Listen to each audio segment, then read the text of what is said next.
For more latest videos and updates, please subscribe our channel and hit the bell icon.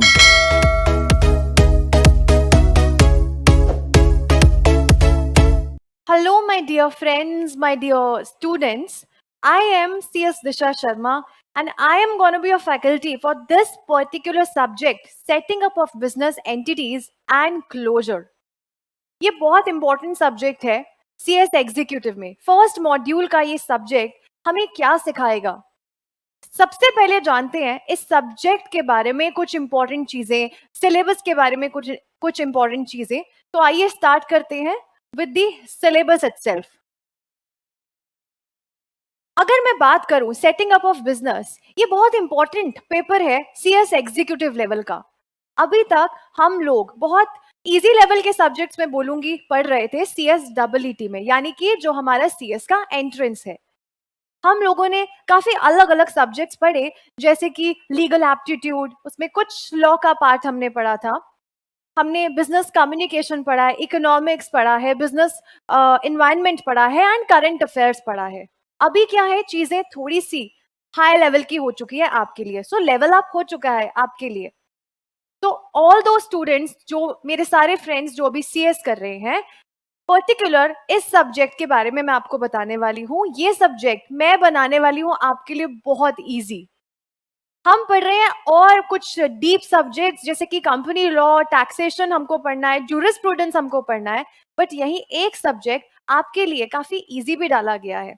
मैं बोलूंगी अगर आपकी understanding बहुत अच्छी है, अगर आपने क्लियरली इसको अंडरस्टैंड किया, तो ये सब्जेक्ट आपको इजी लगने वाला है। प्लस आप काफी मार्क्स स्कोर कर सकते हैं इस पर्टिकुलर सब्जेक्ट में।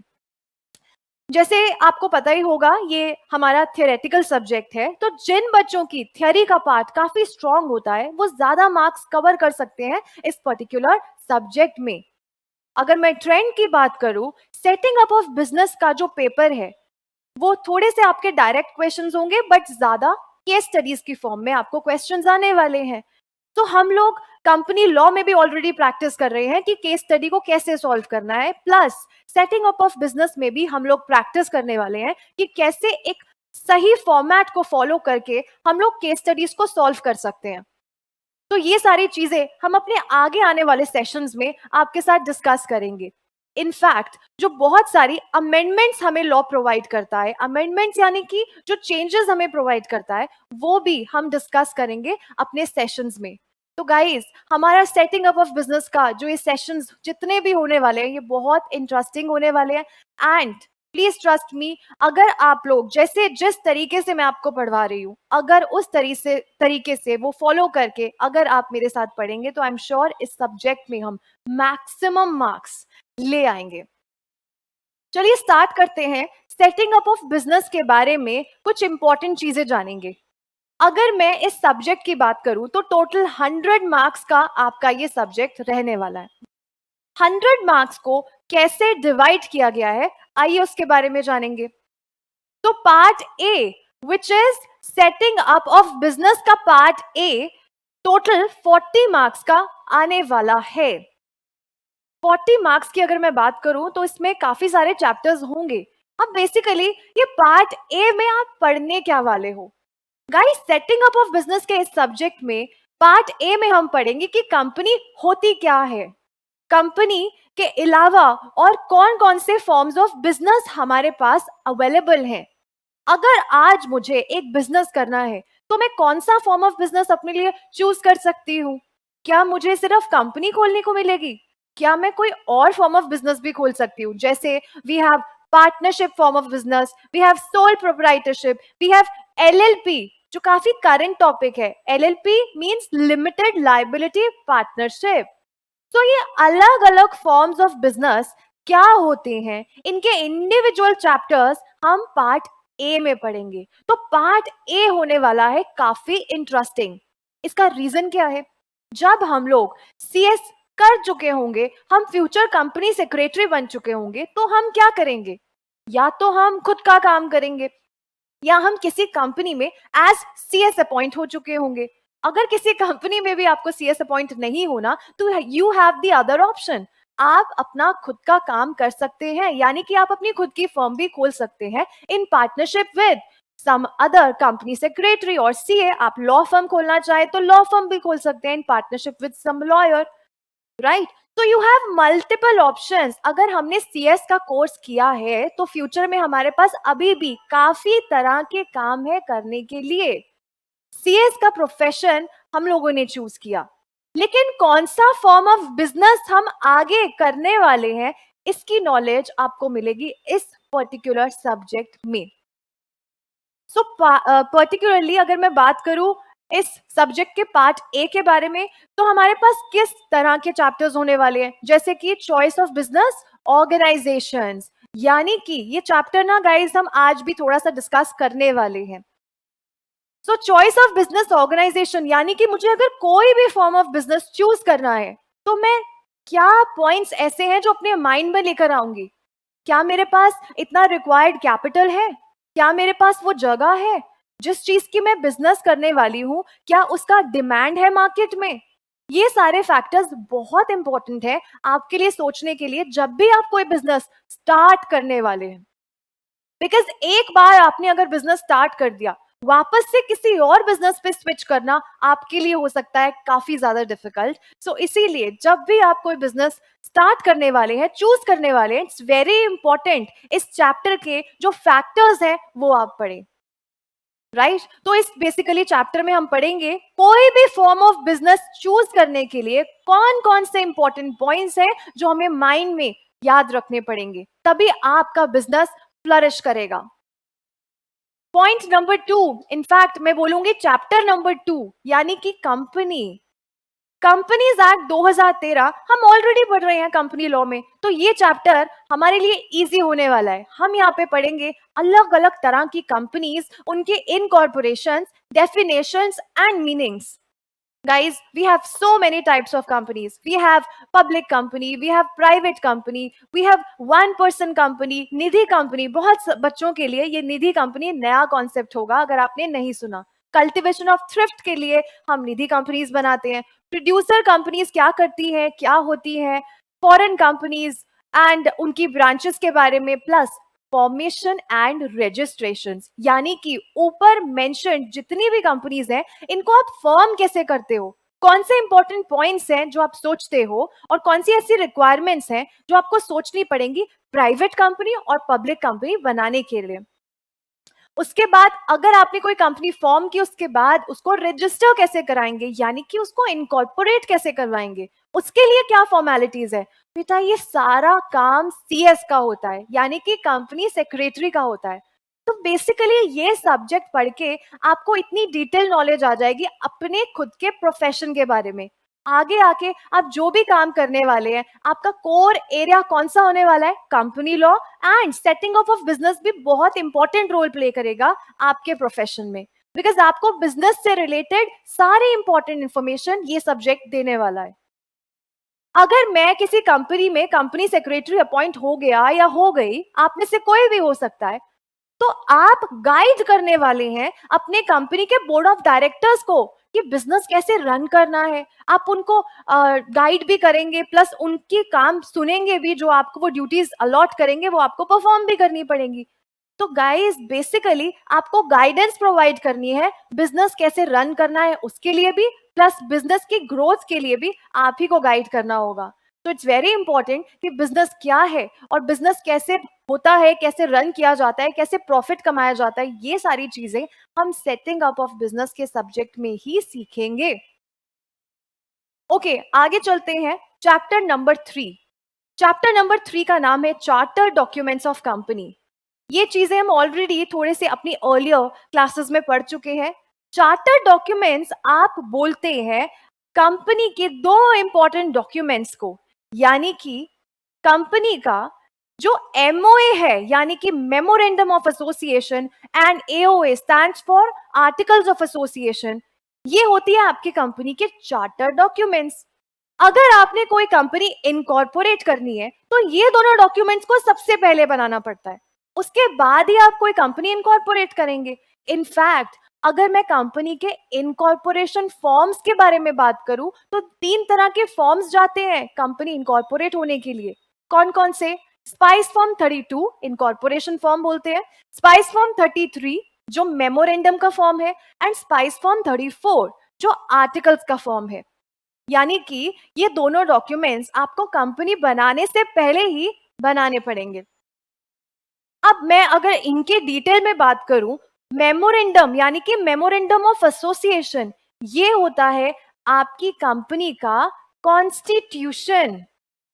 ये प्रोवाइड करेगा आपको वो सारी इंफॉर्मेशन कि कंपनी के पास कितनी पावर्स हैं, कंपनी क्या कर सकती है, कंपनी क्या नहीं कर सकती, कितनी लायबिलिटी है, कितनी लिमिटेशंस है, कितना शेयर कैपिटल है, कंपनी का नेम क्लॉज, सिचुएशन क्लॉज, सब इंफॉर्मेशन आपकी कंपनी के कॉन्स्टिट्यूशन यानी कि आपकी कंपनी के मेमोरेंडम ऑफ एसोसिएशन में मेंशन होंगी। दूसरी चीज है आर्टिकल्स ऑफ एसोसिएशन। बेटा ये होती है आपकी कंपनी की रूल बुक। इस रूल बुक में आपको वो सारे रूल्स एंड रेगुलेशंस मिलेंगे जो आपने खुद डाले हैं अपनी कंपनी चलाने के लिए। डायरेक्टर्स क्या कर सकते हैं, डायरेक्टर्स के पास कौन सी ड्यूटीज हैं, everything is written in the rule book of the company which is the articles of association of the company. So यहाँ पे इस पर्टिकुलर चैप्टर में इन दो इंपॉर्टेंट डॉक्यूमेंट्स के बारे में आप पढ़ेंगे। खैर ये चैप्टर काफी लेंथी होने वाला है एंड बहुत इंटरेस्टिंग होने वाला है और बहुत नॉलेज देगा आपको अपने खुद के प्रोफेशन के बारे में, बिकॉज यही सारी चीजों में आपको डील करना पड़ेगा जब आप सीएस बन जाएंगे। Chapter number 4, the legal status of registered companies, यानी कि जब आप एक कंपनी बन गए, रजिस्टर हो गए, उसके बाद आपका क्या लीगल स्टेटस है। तो यहाँ पे हम पढ़ेंगे कुछ कंपनीज के बारे में, जैसे कि स्मॉल कंपनीज, होल्डिंग कंपनी, इनके क्या राइट्स होंगे, होल्डिंग कंपनी कौन होती है, सब्सिडरी कंपनी कौन होती है, active company, dormant company, government company, ये सारी चीजें हम पढ़ेंगे चैप्टर नंबर 4 में। बेटा आगे के आने वाले चैप्टर्स में हम लोग सीखेंगे कि कौन से और कंपनी के अलावा कौन कौन से अलग अलग फॉर्म्स ऑफ बिजनेसेस हैं हमारे पास। क्या हम सिर्फ कंपनी का काम कर सकते हैं? नहीं, हमारे पास और भी अदर फॉर्म्स ऑफ बिजनेस हैं, जैसे कि एलएलपी, लिमिटेड लायबिलिटी पार्टनरशिप, जैसे कि other forms of business organisation. उसमें कौन कौन से आ गए? Partnership, Hindu undivided family, sole proprietorship, multi state cooperative society, ये सारे अलग फॉर्म्स ऑफ बिजनेस है। इनको हम कंपनी नहीं बोल सकते, इनका अलग स्टेटस है, ये अलग फॉर्म ऑफ बिजनेस है। आप चाहे तो आप पार्टनरशिप का बिजनेस कर सकते हो, आप चाहे तो बिजनेस करना है तो कंपनी खोल के भी कर सकते हैं। हिंदू अनडिवाइडेड फैमिली बिजनेस भी कर सकते हैं, यानी कि जिसमें एक कर्ता होता है और पूरी फैमिली मिलके बिजनेस कर रही है, और बाकी लोगों को आप क्या बोलेंगे? को पार्टनर्स। कुछ और भी फॉर्म्स ऑफ बिजनेस हैं जो आपके पार्ट ए में होंगे, जैसे कि एनजीओज, जैसे कि नॉट फॉर प्रॉफिट, यानी कि जितनी भी सेक्शन 8 कंपनीज हैं जो चैरिटी और डोनेशन के लिए बनाई जाती हैं, ये सारी चीजें आप चैप्टर नंबर 7 में पढ़ेंगे। एंड चैप्टर नंबर 8 में एनबीएफसीज के बारे में पढ़ेंगे, यानी कि नॉन बैंकिंग फाइनेंशियल कंपनीज क्या होती हैं। जिन बच्चों को नहीं पता और बहुत क्यूरियोसिटी है ये जानने के लिए कि फाइनेंशियल कंपनीज कौन सी होती है, नॉन बैंकिंग फाइनेंशियल कंपनीज क्या होती है, ये सब्जेक्ट आपको vast variety of knowledge provide करने वाला है। चैप्टर नंबर 9 हम कुछ स्टार्टअप्स के बारे में भी पढ़ेंगे। सो गाइस, स्टार्टअप्स क्या होते हैं? स्टार्टअप्स यानी कि इनिशियल 5 इयर्स पे जब भी आप किसी कंपनी को स्टार्टअप बोल रहे हो, यानी कि हम एक ऐसी कंपनी है जो मार्केट में, जो इंडिया में ऐसा कोई इन्वेंशन लेकर आ रहे हैं या कोई ऐसा इंपॉर्टेंट बिजनेस आइडिया लेकर आ रहे हैं जो वर्ल्ड में कभी कोई नहीं लेकर आया। ऐसा कुछ आप इन्वेंशन करते हैं या नया बिजनेस आइडिया लेकर आते हैं, तो उन कंपनीज को इनिशियल 5 इयर्स तक हम स्टार्टअप कंपनीज बोलते हैं।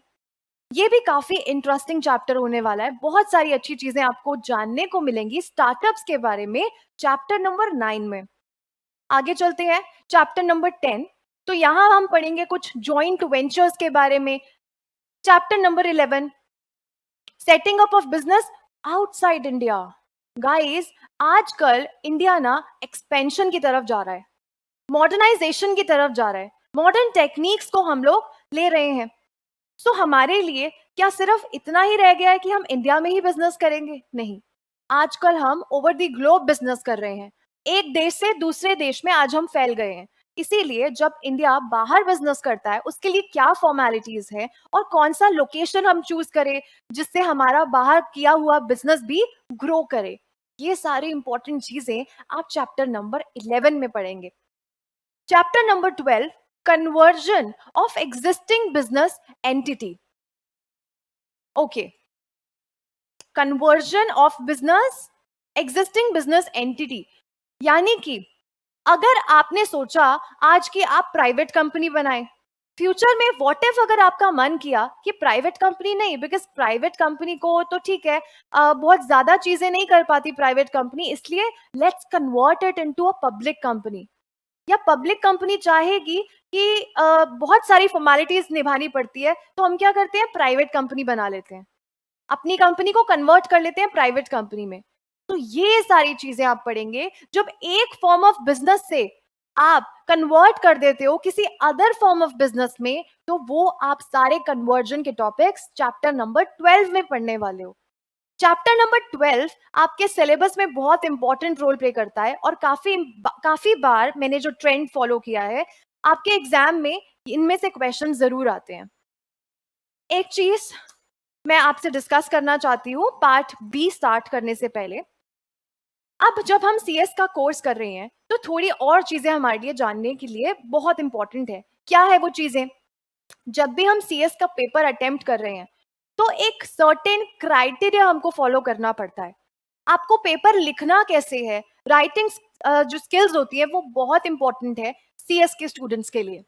तो वो सारी चीजें हम आगे आने वाले सेशंस में डिस्कस करेंगे कि रिक्वायर्ड कितना आपको पेजेस लिखने हैं। अगर आप एक 5 नंबर का क्वेश्चन अटेम्प्ट कर रहे हैं तो ऐसा नहीं है कि आपको 10 पेज 7 पेजेस 5 पेजेस लिखने पड़ेंगे, नहीं। सीएस में जो सबसे ज्यादा मैटर करता है आपकी नॉलेज से भी ज्यादा, वो है आपकी राइटिंग स्किल्स। तो आई am gonna improve your writing skills इतने अच्छे लेवल पे कि जब हम एग्जाम देने जाएंगे हमारी प्रेजेंटेशन इतनी अच्छी होगी कि हमारे मार्क्स वो भी थोड़े एड ऑन हो जाएंगे। ओके, हम एक करेक्ट वे सीखेंगे कि कैसे हम केस स्टडीज को सॉल्व करने वाले हैं। केस स्टडीज का भी एक सर्टेन क्राइटेरिया होता है, फॉलो करना होता है, जिस स्टाइल से ही आप अपना केस स्टडीज को सॉल्व करते हैं। जैसे कि आपको स्टार्टिंग में फैक्ट्स ऑफ द केस लिखना है, लीगल प्रोविजन एक्सप्लेन करना है, लास्ट में आपको कंक्लूजन लिखना है। तो ये बहुत सारे स्टूडेंट्स को नहीं आ पाता और इसीलिए हम काफी प्रॉब्लम्स फेस करते हैं। तो आगे हमारे आने वाले सेशंस में हम अच्छे से सीखेंगे, अपनी राइटिंग स्किल्स को एक इतने हद तक इम्प्रूव कर लेंगे कि आपके लिए राइटिंग स्किल्स इम्प्रूव हो गई, उसके बाद आपके पास वास्ट वैरायटी ऑफ नॉलेज है अपने सब्जेक्ट्स पढ़ के, हमारे सेशंस लेके, उसके बाद you guys are perfect, you are ready to go.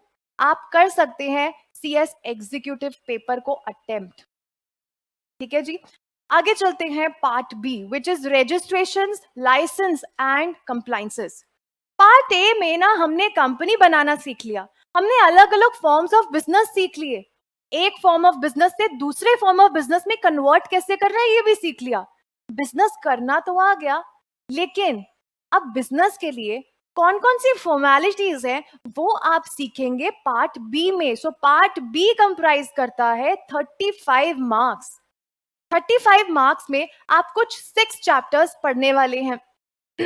In 6 chapters में आप देखेंगे कि कंपनी को खोलने के बाद कौन कौन से लाइसेंस लेने पड़ते हैं, कौन कौन सी फॉर्मेलिटीज है जो निभानी पड़ती हैं, कहाँ कहाँ पे रजिस्टर कराना पड़ता है। फॉर एग्जाम्पल, मैंने एक ऐसा बिजनेस आइडिया लेकर आया या फिर कोई ऐसा इन्वेंशन किया जो मैं चाहती हूँ कोई मार्केट में उसे कॉपी ना कर ले, तो मैं क्या करूंगी, इंटेलेक्चुअल प्रॉपर्टी राइट्स के अंडर रजिस्टर करा लूंगी।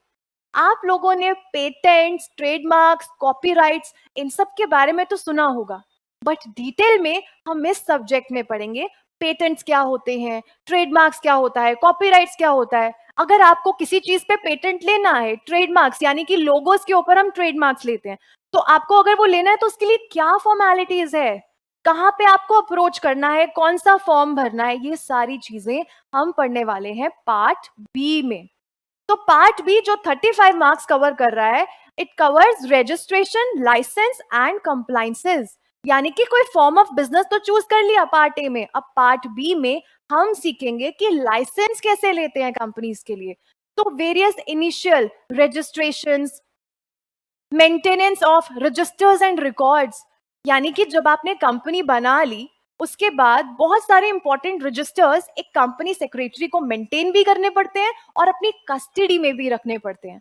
तो वो कौन कौन से रजिस्टर्स हैं, उनके लिए क्या फॉर्मेलिटीज हैं, सारी चीजें हम चैप्टर नंबर 14 में सीखेंगे। Chapter number 15, identifying laws applicable to various industries. Guys, we have so many industries in India. अब उन इंडस्ट्रीज के लिए क्या लॉज हैं ये हम सीखेंगे चैप्टर 15 में। Next 16th chapter, it's quite lengthy also and very interesting. जिन बच्चों का इंटेलेक्चुअल प्रॉपर्टी राइट्स में काफी इंटरेस्ट है, एंड मैं हमेशा ये ट्रेंड देखती हूँ कि बहुत बच्चों को ये बहुत इंटरेस्टिंग लगता है ये पर्टिकुलर चैप्टर, तो ये आपका बेसिकली आपके फ्यूचर में भी आपको काम आएगा। कॉपीराइट्स क्या होते हैं, पेटेंट्स क्या होता है, trademarks, geographical indication of goods, registration and protection act, designs act, ये सारी चीजें यानी कि इंटेलेक्चुअल प्रॉपर्टी राइट्स के बारे में हम चैप्टर नंबर 16 में पढ़ने वाले हैं। काफी हद तक काफी ज्यादा क्वेश्चंस हमारे चैप्टर नंबर 16 से आते हैं, सो प्लीज हम इसको अभी ही इंपॉर्टेंट मार्क कर लेंगे। चैप्टर नंबर 17, लेबर लॉज में क्या क्या रिक्वायरमेंट्स हैं। लेबर लॉज यानी कि आपकी कंपनी के अंदर बहुत सारे वर्कर्स काम कर रहे हैं, बहुत सारे एम्प्लॉयज काम कर रहे हैं, उन एम्प्लॉयज की प्रोटेक्शन के लिए भी क्या कोई लॉज बनाए गए हैं। माना जाता है कि आपकी कंपनी के जो एम्प्लॉयज हैं they are very important, because सारा काम अल्टीमेटली तो आप एम्प्लॉयज से करवा रहे हैं। तो क्या हमें अपने एम्प्लॉयज को एक अच्छा वर्किंग कंडीशन देना चाहिए, क्या हमें अपने एम्प्लॉयज को एक इतना अच्छा सिस्टम प्रोवाइड करना चाहिए कि वो हमेशा जुड़े रहे हमारे साथ और हमारी कंपनी छोड़ के कोई और कंपनी ना ज्वाइन कर ले। इनके लिए भी बहुत सारे लॉज बनाए गए हैं जो आप चैप्टर नंबर 17 में पढ़ेंगे, जैसे कि factories act, minimum wages act 1948, payment of wages act, equal remuneration act. बेटा ये सारे एक्ट्स ना हमारे वर्कर्स, एम्प्लॉयज, फोरमैन्स, इन सब के लिए हैं, ताकि इनके राइट्स भी इंटैक्ट रहें और ये हमारी कंपनी छोड़ के किसी और कंपनी में या किसी और फॉर्म ऑफ बिजनेस में ना चले जाए। तो गवर्नमेंट ने पर्टिकुलरली हमारे एम्प्लॉयज के लिए बहुत सारे लॉज बनाए हैं। बहुत इंटरेस्टिंग चैप्टर होने वाला है chapter number 17। Chapter number 18, compliances relating to environment laws. बहुत स्टूडेंट्स को ये चैप्टर बहुत इजी भी लगता है और बहुत इंटरेस्टिंग भी लगता है। Water pollution act, air pollution act, sorry air prevention and control act. Next आता है environment protection act, public liability insurance act, national green tribunal. कितने इंपॉर्टेंट टॉपिक्स हैं ये आज के, अगर हम डेट की बात करें तो ये बहुत करंट टॉपिक्स हैं। आप बिजनेस तो बना चुके हो, आप एक इंडस्ट्री तो रन कर रहे हो, लेकिन आपकी इंडस्ट्री खुलने की वजह से क्या सोसाइटी को कुछ हार्म पहुंच रहा है? आपकी इंडस्ट्री एक ऐसी इंडस्ट्री है जो स्मोक प्रोड्यूस कर रही है, जिससे पूरा वातावरण खराब हो रहा है, जिससे आसपास का एयर पोल्यूट हो रहा है, जिससे वाटर पोल्यूशन हो रहा है। इन सभी चीजों को कंट्रोल करने के लिए हम एनवायरमेंट लॉज भी पढ़ेंगे आपके सब्जेक्ट में। तो पार्ट बी यहीं खत्म होता है। पार्ट बी में हमने 35 मार्क्स कवर करने हैं, पार्ट ए में 40 मार्क्स कवर करने हैं। बचा कितना? 25 मार्क्स। तो 25 मार्क्स के लिए दिए गए हैं हमें टोटल 3 चैप्टर्स। अगर मैं स्टार्टिंग से लेकर अभी तक जहां तक हमने डिस्कस किया है वहां तक की बात करूं तो बेटा पार्ट ए में हमने सीखा कि अलग अलग फॉर्म्स ऑफ बिजनेस चूज कैसे करने हैं, कौन से अलग अलग फॉर्म्स ऑफ बिजनेस हमारे पास अवेलेबल है। आपको पार्टनरशिप अच्छा लग रहा है, उसके फैक्टर्स पढ़ लिए तो आप पार्टनरशिप फॉर्म ऑफ बिजनेस बनाइए। आपको कंपनी अच्छी लग रही है तो आप कंपनी बना सकते हैं, बट कंपनी बना ली, फॉर्म ऑफ बिजनेस चूज कर लिया, पार्ट बी की तरफ चले। वो बिजनेस के लिए कौन कौन से लाइसेंस आपको लेने पड़ेंगे, लॉज को फॉलो करना पड़ेगा, वो आपने पार्ट बी में सीख लिया। यानी कि 35% जो परसेंट मार्क्स आपका कवर कर रहा है वो पार्ट बी है। लाइसेंस लेना सीख लिया, लॉज को फॉलो करना सीख लिया। अब क्या बचा? आगे जाके हो सकता है आपको कंपनी बंद भी करनी पड़े, इसीलिए पार्ट सी में हम termination, insolvency, winding up and closure of the business भी सीखेंगे, क्योंकि ये भी सीएस के लिए बहुत इंपॉर्टेंट है, कंपनी सेक्रेटरी के लिए बहुत इंपॉर्टेंट है। आपको हर तरह के लॉज में नॉलेज रखनी पड़ेगी। अगर एक कंपनी बनाने के लिए क्लाइंट्स आपके पास आएंगे कि सर मुझे कंपनी बनानी है, मुझे प्लीज बताइए क्या फॉर्मेलिटीज है, कौन से फॉर्म्स है, मुझे कहाँ पे किसको अप्रोच करना है, आपने उनको गाइड किया। बट आप अगर उनके कंपनी सेक्रेटरी है तो आप उनको इस चीज के लिए भी गाइड करेंगे कि कंपनी को बंद कैसे करना है। अगर कंपनी बनाने के लिए कुछ लीगल फॉर्मेलिटीज है तो कंपनी बंद करने के लिए भी बहुत सारी लीगल फॉर्मेलिटीज होने वाली है। ये सब हम सीखेंगे पार्ट सी में। कंपनी बंद करने के लिए कौन कौन से चैप्टर्स हैं, जैसे कि हम सीखेंगे डोमेंट कंपनी क्या होती है, राइट। डोमेंट कंपनी एक ऐसी कंपनी है जो इनएक्टिव कंपनी है, हम ये बोल सकते हैं, जो कंपनी बहुत सालों से, अब लास्ट अगर मैं 2 साल की बात करूं तो अपने फाइनेंशियल स्टेटमेंट्स को फाइल नहीं कर रही, एनुअल फाइलिंग नहीं कर रही, एनुअल रिटर्न नहीं भर रही है अपने, तो वो कंपनी को कौन सा स्टेटस के लिए अप्लाई करना है, डोमेंट कंपनी के स्टेटस के लिए अप्लाई करना है। यानी कि आप कुछ और सालों तक डोमेंट कंपनी यानी कि इनएक्टिव कंपनी रह सकते हो। इससे रिगार्डिंग बहुत इंटरेस्टिंग चीजें हम पढ़ेंगे चैप्टर नंबर 19 में, कि क्या हम कुछ ना करके भी कुछ सालों तक कंपनी अपनी एग्जिस्ट करवा सकते हैं। यस, करवा सकते हैं। हम चैप्टर नंबर 19 में इसी के रिगार्डिंग पढ़ेंगे। नेक्स्ट आता है चैप्टर नंबर 20, जो आपका सेकेंड लास्ट चैप्टर है, striking off and restoration of the name and the LLP. Striking off का मतलब है कि आपकी कंपनी का नाम जब हट गया, यानी कि जब स्ट्राइक ऑफ हो गया, आरओसी ने जो कंपनीज की लिस्ट बनाई है, आरओसी यानी कि रजिस्ट्रार ऑफ कंपनीज, क्या करता है रजिस्ट्रार ऑफ कंपनीज, एक पर्टिकुलर एरिया की जितनी भी कंपनीज होती है उनका रिकॉर्ड्स कौन मेंटेन करता है, आरओसी। कंपनी अपना रिकॉर्ड मेंटेन करेगी और इन कंपनीज का रिकॉर्ड कौन मेंटेन करेगा, आरओसी। तो आरओसी जब आप रजिस्टर कर गए, आपने इनकॉर्पोरेट करवा लिया, आपको एक सर्टिफिकेट ऑफ इनकॉर्पोरेशन देते हैं। सेम वैसे ही जैसे एक छोटे बच्चे का जन्म हुआ, उसको बर्थ सर्टिफिकेट दिया जाता है और बताया जाता है, उससे क्या पता चलता है बर्थ सर्टिफिकेट से कि इस बच्चे का बर्थ कौन सी डेट को हुआ। तो जब आपने कंपनी को इनकॉर्पोरेट कराया, कंपनी का बर्थ हुआ, तो आरओसी ने जब आपके कंपनी के पेपर्स अप्रूव कर दिए तो आपको क्या प्रोवाइड किया होगा, एक सर्टिफिकेट ऑफ इनकॉर्पोरेशन, यानी कि इस बात का प्रूफ कि आपकी कंपनी कौन से स्टेट में बनी है, कहाँ कौन सी डेट को बनी है, ये सारी चीजों के बारे में आपको सर्टिफिकेट ऑफ इनकॉर्पोरेशन से पता चलेगा। तो कंपनी बनाई थी तो सर्टिफिकेट ऑफ इनकॉर्पोरेशन हमें मिल गया, लेकिन कंपनी जब बंद हो रही है तो आरओसी ने बहुत सारी कंपनीज की लिस्ट प्रिपेयर करी होगी, वहां से आपका नाम स्ट्राइक ऑफ हो जाएगा। अब स्ट्राइक ऑफ कभी आप खुद भी करवा सकते हो अगर आपको बंद करनी है कंपनी। दूसरी चीज, जब आपने कुछ गलत किया तो आरओसी सजा देने के लिए आपका कंपनी का नाम वहां से स्ट्राइक ऑफ कर देगी। फिर हमें रिस्टोरेशन के लिए जाना पड़ेगा, अगर वापस से आपको नाम चाहिए उस लिस्ट में तो रिस्टोरेशन का प्रोसेस है। ये सब हम सीखेंगे चैप्टर नंबर 20 में। आगे चलेंगे chapter number 21, insolvency resolution process, liquidation and winding up, यानी कि कंपनी बंद कैसे करनी है, या फिर अगर कोई कंपनी बंद हो रही है तो उसको बचाना कैसे है। ये सारी चीजें हम चैप्टर नंबर 21 में सीखेंगे। तो ये था एक पूरा synopsis for the syllabus of setting up of business entities and closure. अभी आज के सेशन में हम स्टार्ट करने वाले हैं अपना चैप्टर नंबर 1।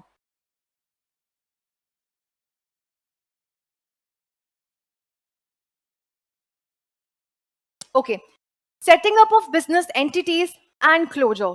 स्टार्ट करने से पहले ना मैं आपको आज का एक कोट भी बताऊंगी। ये कोट आपको मोस्टली मेरी बुक्स में जरूर मिलेगा।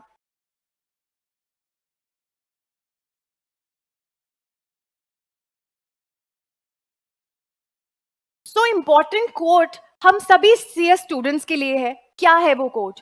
There is no substitute to hard work. यानी कि अगर आप कंपनी सेक्रेटरी का कोर्स कर ही रहे हैं तो आपके लिए बहुत इंपॉर्टेंट है, आपको हर स्टेज पे हार्ड वर्क करनी है।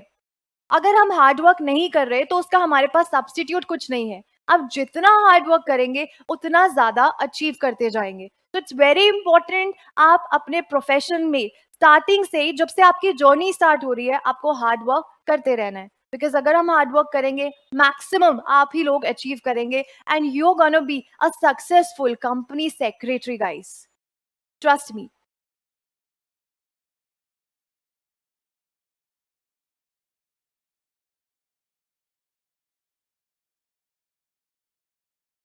चलिए स्टार्ट करते हैं चैप्टर नंबर 1. जैसे कि मैंने आपको बोला कि आप पार्ट ए में सीखेंगे कि अलग अलग फॉर्म्स ऑफ बिजनेस को चूज कैसे करना है, और ये अलग अलग फॉर्म्स ऑफ बिजनेस जब हम अपने लिए चूज कर रहे हैं, कौन सा इंपॉर्टेंट फैक्टर्स हैं जिनको हमें ध्यान में रखना पड़ेगा. इनके बिना अगर हम कोई भी फॉर्म ऑफ बिजनेस चूज कर लेंगे तो हमारा बिजनेस इतना सक्सेसफुल शायद ना हो पाए, बिकॉज आपने इंपॉर्टेंट पॉइंट्स तो ध्यान में नहीं रखे. आप कोई भी काम करते हो लाइफ में, से सपोज आपने जस्ट सीएस का कोर्स चूज किया अपने लिए, तो आपके माइंड में कुछ पॉइंट्स होंगे कि मुझे क्यों करना है. मे बी मेरे लॉज में ज्यादा इंटरेस्ट है, मेरा थ्योरेटिकल पार्ट बहुत ज्यादा स्ट्रांग है. हर बच्चे के कुछ अपने ही रीजंस रहते हैं, राइट.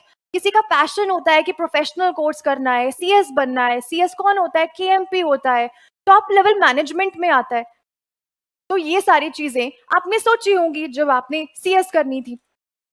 तो जब हम कोई फॉर्म ऑफ बिजनेस चूज कर रहे हैं, हमें तब भी बहुत इंपॉर्टेंट चीजों को सोचना पड़ेगा, तभी हमारा बिजनेस सक्सेसफुल हो सकता है. तो इस चैप्टर में हम सीखेंगे कि कोई भी फॉर्म ऑफ बिजनेस आपको कैसे चूज करना है. तो the choice of business organisation. Let's begin with chapter number 1.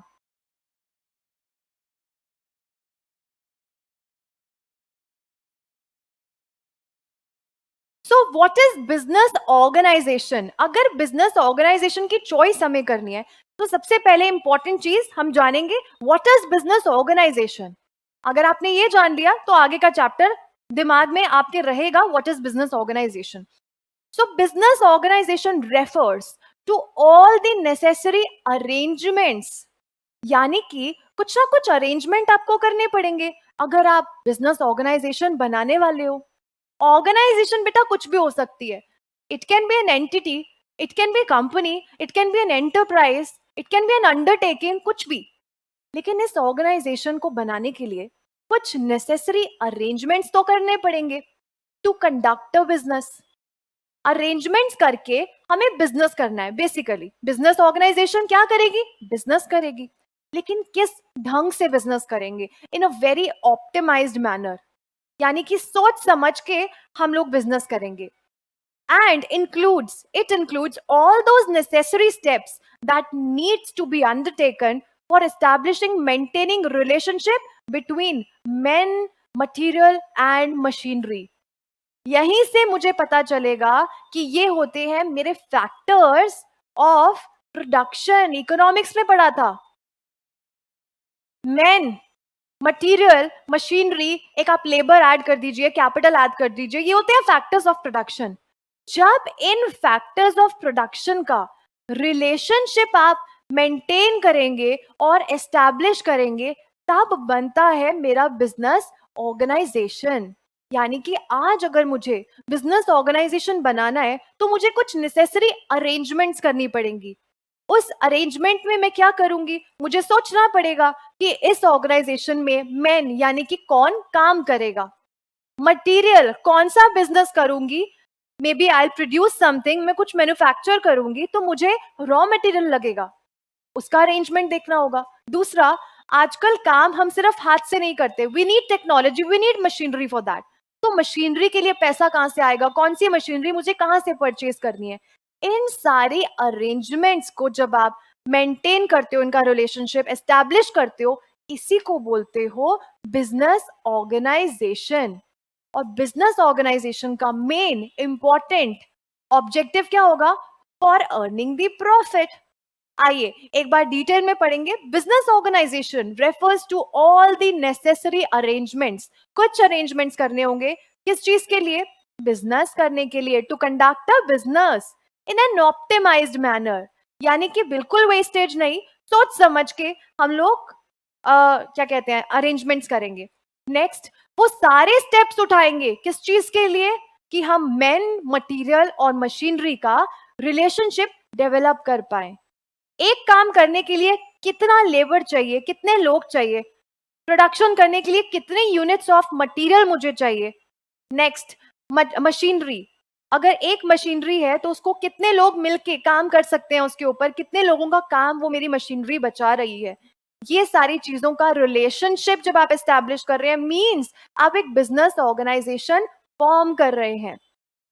अगर मैं बिजनेस एंटिटीज की बात करूं तो guys we have these 7 forms of business entities. Business ही करना है, अलग अलग ऑर्गेनाइजेशंस के रूप में कर सकते हैं, जैसे कि सोल प्रोप्राइटरशिप, पार्टनरशिप, HUF यानी कि Hindu undivided family, LLP limited liability partnership, branch office, cooperative societies and companies.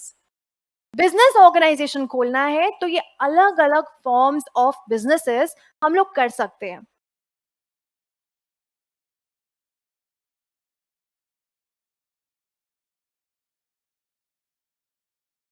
अगर ये अलग अलग फॉर्म ऑफ बिजनेसेस आप चूज कर रहे हैं तो इनको चूज करने का जो स्टेप है that is very very very crucial. I am telling you this is very crucial.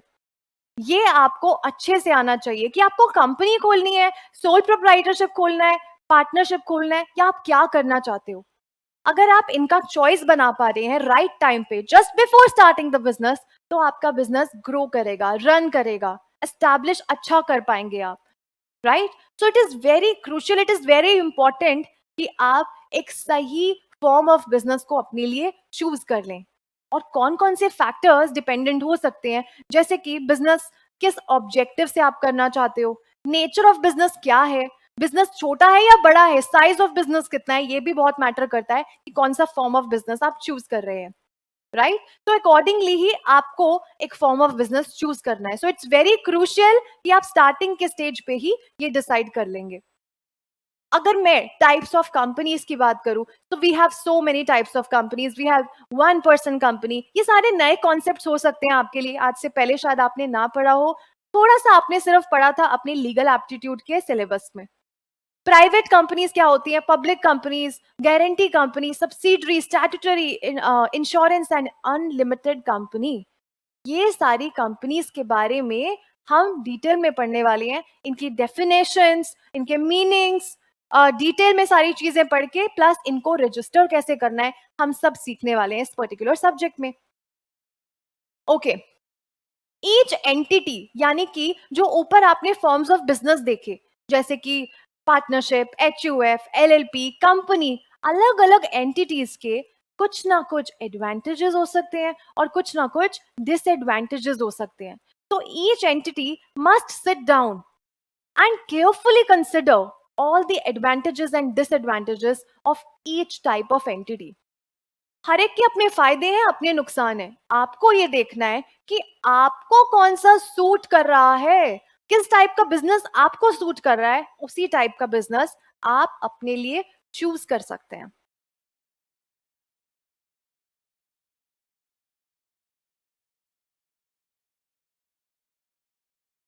आइए इसका रीजन जानते हैं कि मैं बार बार एक चीज को बहुत फोकस कर रही हूं कि क्यों हमें फॉर्म ऑफ बिजनेस चूज करने से पहले ये सोच लेना चाहिए कि मुझे पार्टनरशिप करना है या सोल प्रोप्राइटरशिप। बिना सोचे समझे आपको कोई काम नहीं करना। रीजन क्या है इसका? Once a form of business organisation is chosen, एक बार अगर कोई भी फॉर्म ऑफ बिजनेस आपने चूज कर लिया, so it is difficult to switch over to another form. इसीलिए स्टार्टिंग में ही आपको चूज करना है, स्टार्टिंग में ही आपको सारे फैक्टर्स सोचने पड़ेंगे कि कैपिटल की रिक्वायरमेंट कितनी है, आपको मैनेजमेंट उसमें चाहिए या नहीं चाहिए, आपको स्केल ऑफ बिजनेस क्या रखना है, छोटा या बड़ा, किस टाइप का प्रोडक्ट आपको बेचना है, नेचर ऑफ बिजनेस क्या होने चाहिए। Guys, all these are the factors जो आप सोचोगे बिजनेस फॉर्म चूज करने के लिए। आगे जाके आपके लिए बहुत टफ हो जाएगा। रीजन क्या है? आपकी कॉस्टिंग लगेगी।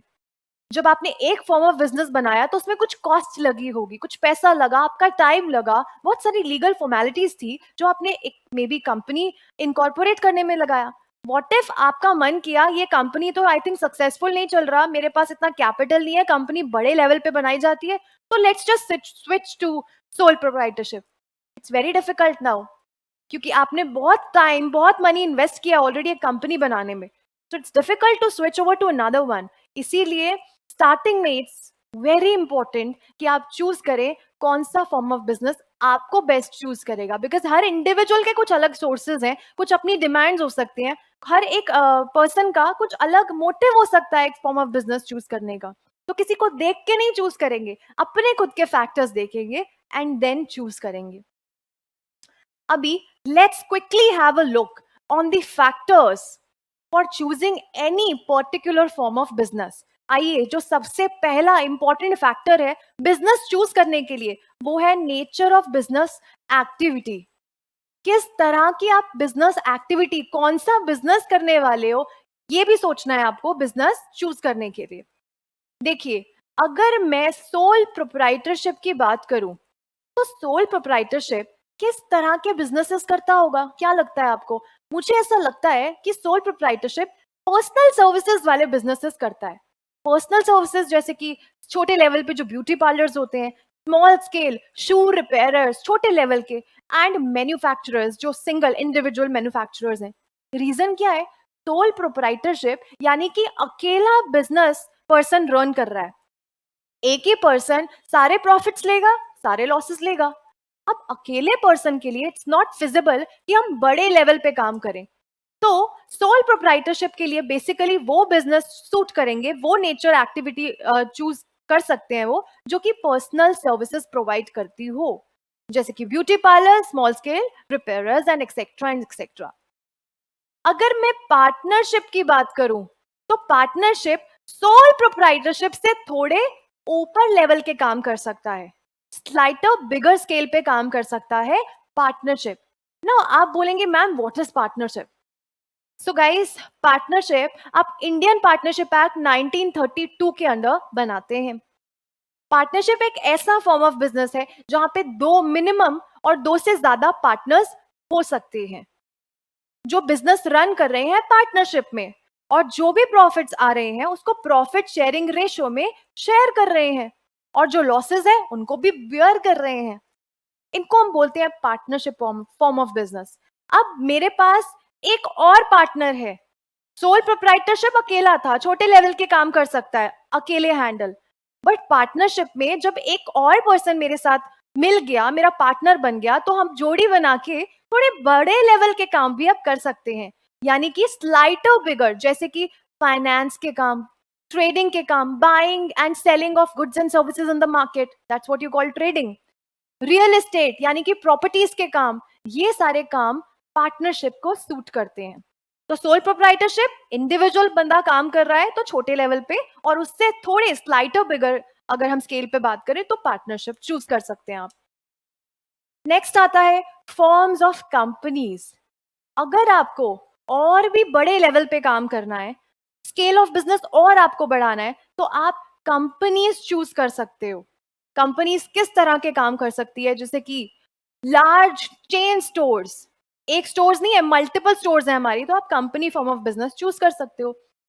मल्टीपल शॉप्स हैं आपकी, सुपर बाजार, एग्जाम्पल मैंने ले लिया बिग बाजार,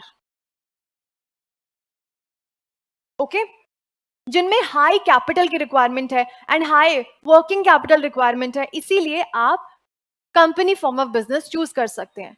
तो अगर हम रिवाइज करें, सोल प्रोप्राइटरशिप छोटे लेवल का business, personal services, partnership slighter bigger, and companies सबसे ज्यादा बड़े स्केल पे अगर आपको काम करना है तो आप कंपनी चूज कर सकते हो।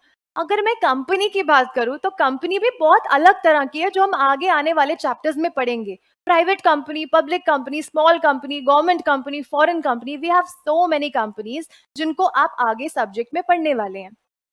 ओके, यहाँ पे मैं बात करने वाली हूँ वन पर्सन कंपनी की। अभी ये कॉन्सेप्ट अच्छे से जानेंगे। वन पर्सन कंपनी एक ऐसी कंपनी है जिसको सिर्फ एक पर्सन रन कर रहा है, जिसको बनाया किसने है? एक पर्सन ने। मैक्सिमम डायरेक्टर्स कितने होंगे? हो सकते हैं डायरेक्टर्स मिनिमम 1, ओके। अब मेंबर्स मैक्सिमम कितने होंगे? मेंबर्स यहाँ पे मैक्सिमम कितने होंगे? जस्ट 1। तो इसीलिए अगर एक सिंगल पर्सन, एक सिंगल इंडिविजुअल भी आज की डेट में कंपनी बना सकता है, तो उस फॉर्म ऑफ बिजनेस को हम वन पर्सन कंपनी बोलते हैं। This is a new concept. पहले क्या होता था, सिर्फ आप सोल प्रोप्राइटरशिप का बिजनेस कर सकते थे, बट आजकल कंपनी लॉ ने इतनी एडवांसमेंट ली है, इतना डेवलपमेंट किया है, तो आपके लिए ये नया कॉन्सेप्ट, यानी कि एक अकेला पर्सन भी अपनी खुद की कंपनी खोल सकता है और उसको हम वन पर्सन कंपनी का नाम देंगे। इसको भी कंपनीज एक्ट 2013 के अंडर रजिस्टर करवाएंगे। ओके, एक और नए कॉन्सेप्ट की मैं बात करूंगी, लिमिटेड लायबिलिटी पार्टनरशिप, एलएलपी। ये भी एक फॉर्म ऑफ पार्टनरशिप ही है। यहां पे भी कुछ पार्टनर्स होंगे, कुछ प्रॉफिट शेयरिंग रेशो में इन्होंने डिसाइड किया होगा अपने अग्रीमेंट में कि कितने प्रॉफिट्स अगर हुए तो हम किस रेशो में शेयर करेंगे, लॉसेस कैसे शेयर करेंगे, सब लिखा होगा इनकी पार्टनरशिप डीड में, इनके अग्रीमेंट में। काफी हद तक चीजें सेम है, पार्टनरशिप की तरह है। तो आप बोलोगे मैम पार्टनरशिप क्यों नहीं, ये नया कॉन्सेप्ट क्यों है, लिमिटेड लायबिलिटी पार्टनरशिप क्यों आया? ये कॉन्सेप्ट आपका आया है लिमिटेड लायबिलिटी पार्टनरशिप एक्ट 2008 के साथ। यानी कि 2008 से ये कॉन्सेप्ट आया है कि हम पार्टनरशिप को एक नया मोड़, एक नया दौर दे सकते हैं। हमने देखा था पार्टनरशिप में जितने भी पार्टनर्स हैं उनकी लायबिलिटी अनलिमिटेड होती थी, बट इस कॉन्सेप्ट में क्या है, पार्टनर्स की लायबिलिटी कितनी होगी, लिमिटेड। एक ऐसा फॉर्म ऑफ बिजनेस आप चूज कर सकते हो जहां पे पार्टनरशिप तो है लेकिन पार्टनर्स की लायबिलिटी लिमिटेड होगी। इसी फॉर्म ऑफ बिजनेस को हम लिमिटेड लायबिलिटी पार्टनरशिप का नाम देते हैं। इट्स अ न्यू कॉन्सेप्ट, इसको भी पढ़ने में बहुत मजा आएगा। चैप्टर नंबर 4 में आई गेस आप ये सारी चीजें पढ़ोगे। नेक्स्ट आता है limited liability form of business. अगर आपने चूज किया तो किस तरह के आप काम कर सकते हो, सर्विस इंडस्ट्रीज के काम हम कर सकते हैं, हम सर्विसेज प्रोवाइड कर सकते हैं, हम सिर्फ गुड्स नहीं बेच सकते, हम सर्विसेज भी अलग अलग तरह की प्रोवाइड कर सकते हैं। तो आप LLP form of business choose कर लेंगे अपने लिए। तो ये तो था नेचर ऑफ बिजनेस एक्टिविटी के हिसाब से आप कौन से अलग अलग फॉर्म्स ऑफ बिजनेस चूज कर सकते हैं। अगर आपकी nature of business activity personal services से कंसर्न है तो आप सोल प्रोप्राइटरशिप कीजिए। अगर फाइनेंस, ट्रेडिंग, रियल एस्टेट, इन सब चीजों में डील करना है तो थोड़े से बड़े स्केल में आइए, पार्टनरशिप चूज कर सकते हैं। अगर और भी बड़ा सुपर बाजार, सुपर मार्केट्स, चेन स्टोर्स, इस तरह के बिजनेसेस करने हैं तो आप कंपनी खोलिए। ठीक है, अब कंपनी में भी we have another concept, one person company. उसके लिए अलग तरह के बिजनेसेस हैं। अब वन पर्सन कंपनी क्या है, एक ही अकेला पर्सन रन कर रहा है पूरी कंपनी। नेक्स्ट आता है limited liability partnership, service industries के काम करने हैं तो लिमिटेड लायबिलिटी पार्टनरशिप हम लोग अपने लिए चूज कर सकते हैं। आज का दूसरा फैक्टर मैं स्टार्ट कर रही हूं, which is scale of business operations. Guys, scale का मतलब होता है द साइज, कितना बड़ा आपका बिजनेस है उसके हिसाब से हम सोचेंगे कि कौन सा बिजनेस चूज करना है, सोल प्रोप्राइटरशिप और वन पर्सन कंपनी। एक अकेला पर्सन रन कर रहा होता है दोनों को, तो इनके लिए हम स्मॉल स्केल लेवल पे काम कर सकते हैं, बिकॉज एक इंडिविजुअल कितना काम कर लेगा। नेक्स्ट, अगर आप पार्टनरशिप और एलएलपी, यहां पे हमें पार्टनर्स मिल गए, एलएलपी में भी और पार्टनरशिप में भी दोनों पार्टनर्स हैं, तो और लोग मेरे बिजनेस में मिलके मेरे साथ काम कर रहे हैं तो हम मीडियम लेवल पे काम कर सकते हैं, यानी कि neither too small not too large. Lastly will talk about the company. जैसे मैंने बोला और बड़े स्टेज पे काम करना है और बड़े लेवल पे काम करना है तो लार्ज स्केल पे काम करती है company. Sole proprietorship small scale, partnership medium scale and company large scale पे काम कर सकती है। Scale of business operations depend upon the size of the market area served as well। आपको ये भी देखना है कि कंपनी, सोल प्रोप्राइटरशिप, एलएलपी, ये सब कौन से मार्केट में आप खोलने वाले हो। अगर आपको लगता है कि आपका ऐसे मार्केट में आपको खोलना है जहां पे प्रोडक्ट्स जो भी आप बेचने वाले हो उसकी डिमांड बहुत ज्यादा कम है या बहुत ज्यादा लो है, उस हिसाब से भी आपको अपना टाइप ऑफ बिजनेस चूज करना है। जैसे कि डिटेल में समझते हैं, if the market area is small, आपको लगता है छोटी मार्केट है, वहां पे चीजों की डिमांड ज्यादा नहीं है, तो आप इतने बड़े लेवल का काम वहां पे मत करो, ऑलरेडी डिमांड कम है, क्या करोगे इतनी बड़ी कंपनी खोल के। तो उस एरिया में आप सोल प्रोप्राइटरशिप खोल लीजिए या वन पर्सन कंपनी खोल लीजिए। अगर आपको लगता है वहां पे मीडियम लेवल की डिमांड है तो पार्टनरशिप खोल लीजिए। बहुत ज्यादा डिमांड है किसी प्रोडक्ट की, then you must go for company, you must open a company in that area. So ये भी आपको देखना है किस एरिया में आप सर्व करने वाले हो। सो जैसे मैंने बोला, कंपनी बनाना इजी है, बट आपने क्या चूज किया? आपको कंपनी बनानी थी या आपको पार्टनरशिप बनाना था? बाद में it's very difficult to switch over to another one, so it's very important that you choose the business, the right business in the very beginning, in the very start. आइए और आगे करते हैं capital. Now what is capital?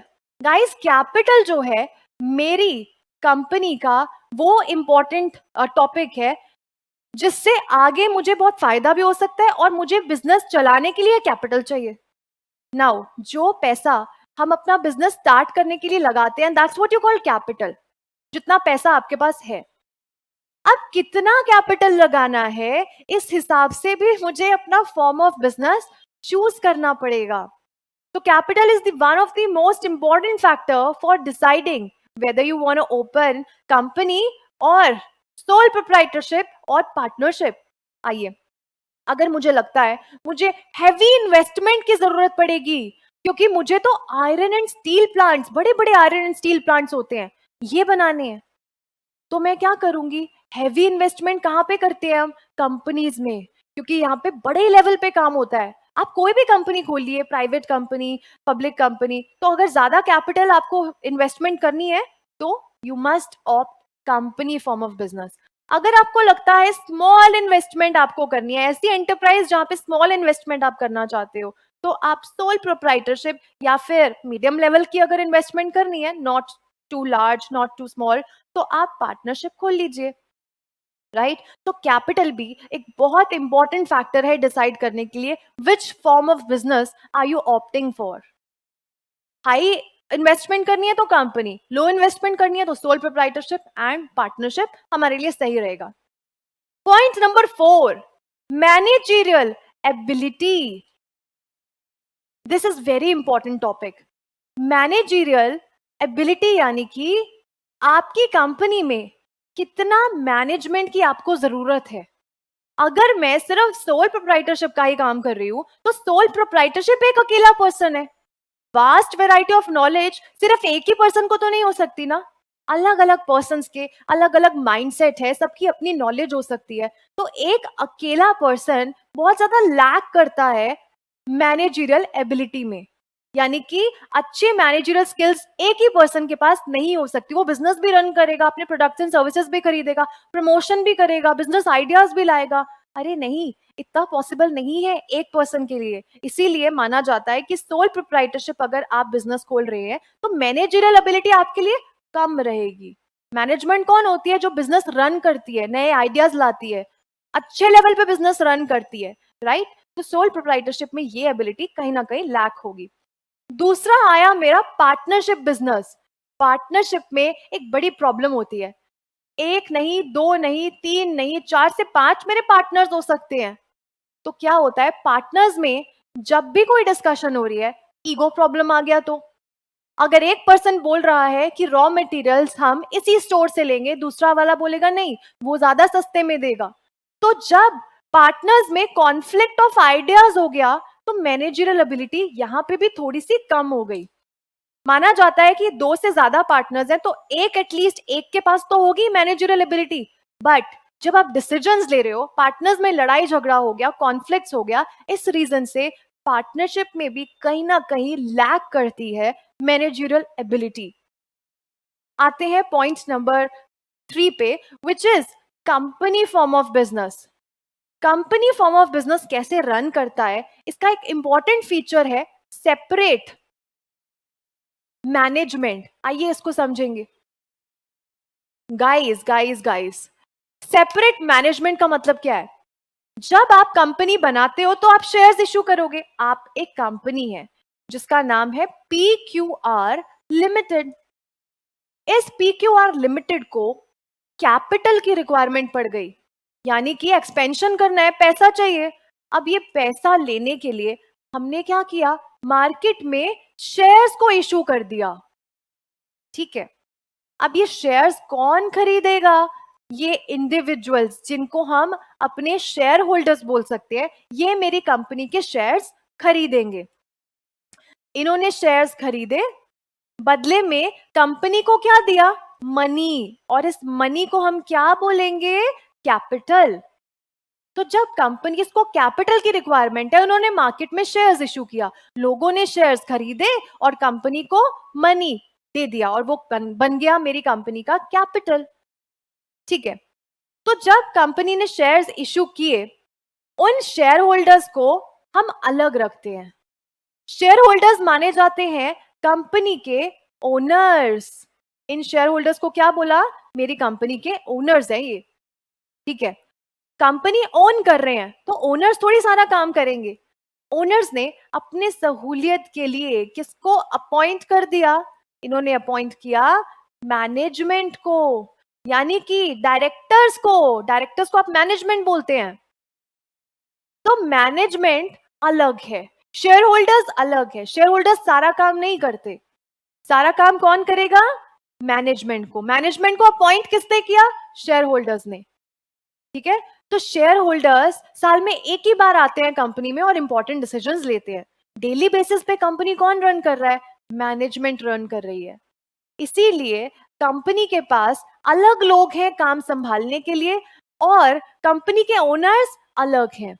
इसीलिए company के पास managerial ability बहुत strong होती है, बिकॉज यहाँ पे शेयर होल्डर्स ने उन्हीं मैनेजमेंट को अपॉइंट किया है कंपनी चलाने के लिए जो कि बेस्ट होंगे, जिनको मैनेजमेंट का काम अच्छे से आता है, जिनकी एबिलिटी स्ट्रांग होगी।